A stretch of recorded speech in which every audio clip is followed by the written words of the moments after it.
200 parcels है यहाँ पर, जो कि डेली के ऑर्डर्स के हैं। मतलब आप देख सकते हो, समझ सकते हो काम कितना बड़े लेवल पे है। ये देख सकते हो पूरा पैकिंग है, ट्रक के ट्रक दोस्तों, नॉर्मल ऐसा किसी में ट्रक के ट्रक लगे हुए बाहर माल जाने के लिए। देख सकते हो पूरा, ये पूरा आज का डिस्पैचिंग का पार्सल है इस तरीके से दोस्तों पूरा जी। ये सब ये पूरा ये आज का चीज़ आएगा क्या सब कुछ जी। और दोस्तों अपने स्टॉक वगैरह देखा, अभी मैं आपको और भी पूरा इसकी फैक्ट्री दिखा देता हूँ।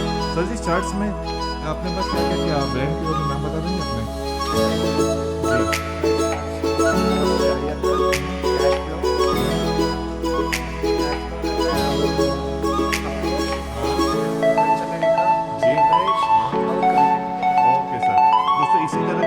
Cotton pant